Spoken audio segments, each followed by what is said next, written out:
Awal Juli ini, sampailah saya ke kota Tianjin, kota 2 jam berjarak dari Beijing, kota bekas wilayah kolonial Prancis. Di sana ada perusahaan kimia, salah satu perusahaan kimia terbesar di dunia, TCC namanya. Mereka punya kemampuan mengurut asal produk mulai dari C-karbon, C1, lin, sampai C50. Bahkan ratusan mata rantai kimia lainnya mereka punya dengan berbagai finish produk yang berjumlah ribuan turunannya. Bahkan sampai produk kimia terkecil, nano nylon pengganti Kevlar tahan peluru, mereka juga punya. Kehadiran saya di sana atas undangan mereka diawali dengan sampel yang saya kirimkan 2 bulan sebelumnya. Kebetulan kami ada usaha milik keluarga, yaitu saya dan kakak saya di daerah Tapal Kuda, Jawa Timur. Usaha ini sudah 30 tahun lebih, di mana produknya kami kirim biasanya ke Eropa. Namun namanya usaha skala rumahan, ya kecil lah kapasitasnya. Ketika jadwal makan malam, di mana saya diatur untuk ketemu dengan tetua ahli kimia untuk berdiskusi lebih lanjut, saya seakan makan malam dengan maestro alkemi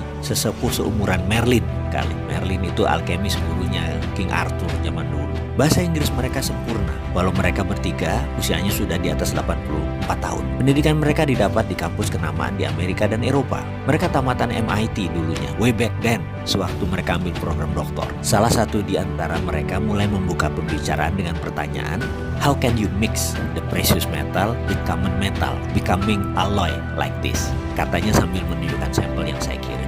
Ini alasan mereka kayaknya ingin ketemu saya dan ingin berdiskusi serius. Mereka melanjutkan, usually what common technique, what we are using, nggak bisa katanya mixing the same metal dengan precious. Yang ada adalah precious dengan precious. Jadi pertanyaan dia selanjutnya, how can you put Ne atau bagaimana kamu bisa menaruh nikel digabungkan dengan lithium atau Ni with Li together? Bisa nggak? Saya paham maksud mereka. Memang dunia metalurgi itu unik. Sedikit orang yang memahami sifat metal, bahkan bisa paham tabiat metal, hanya sedikit sekali. Berhubung ilmu ini adalah ilmu keluarga, saya bisa menerangkan sedikit-sedikit. Jadi mereka bertiga menangkap hal yang aneh dari sampel yang kami kirim. Tapi sebelum saya menjelaskan, saya ingin sudutkan informasi mereka agar tepat. Saya tanya balik, what metal do you need? I will answer, what do you need? Not what you want to know. Is it okay with you? Jadi saya akan menjawab apa yang mereka butuhkan, bukan apa yang mereka ingin tahu. Jawaban mereka singkat, Li, lithium. Itu jawabannya. Saya tanya balik, untuk apa mereka perlu lithium? Power bank katanya. Saya tanya balik, ini power bank untuk handphone, mobil? Dan dia jawab, enggak, no, this is for house, for drone and building.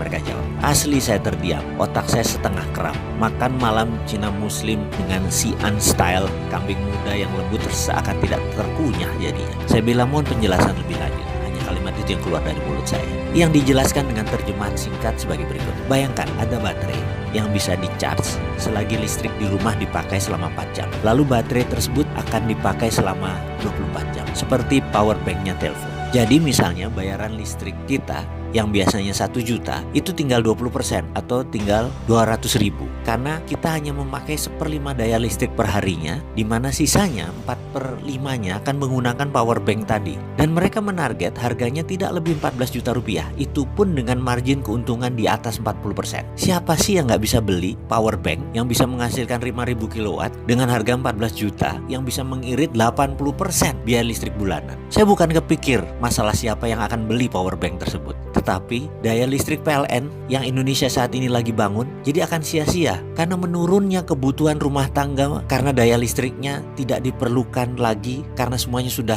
bisa di-save di power bank. Penjualan listrik PLN akan terdistrap, pembangunan pembangkit listrik baru menjadi tidak urgent lagi, tidak penting lagi. Di ujung saya lagi melamun itu seorang alkemis yang cukup tua umurnya tadi, satu orang memiringkan badannya ke saya.